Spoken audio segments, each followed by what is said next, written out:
来，这件是台南市社会局讲有督导，伫这个上班的时间，透过通讯的软体咧卖物件。这个议员是来炮轰讲，这几个月以来，大家无用防疫，活要忝死。但是市府这个督导，竟然是硬生生伫遐咧卖物件，要求政风处要来严办。7月1号，什么霸王干贝？7月26在卖华氏柠檬塔。 国民党籍台南市议员林燕就伫即阵台念出一大堆产品，这内容拢是要讲社会局无督导、无善尽督导责任，颠倒家己伫上班时间和同事，各有外部民众伫群组推销产品。大家都在防疫，忙得要命，然后你的同仁在那边卖东西，那你觉得说你的同仁都很忙吗？报告一说，这个族群是他跟他姐姐之间的。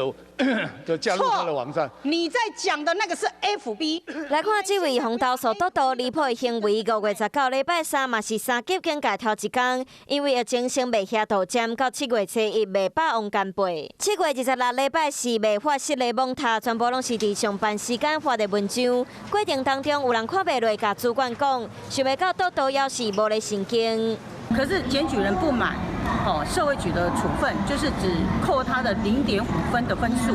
根据了解，这位督导下骹阁有7位组员，家己所无做出示范，甚至主管嘛无咧管，上尾也嘛干那考一封考0.5，要求政风处严办。社会局表示，以后会加强人员训练，不过公务人员利用上班时间处理私事，这是无啥妥当的代志。代志讲闹大，上伤的要是公务机关的形象。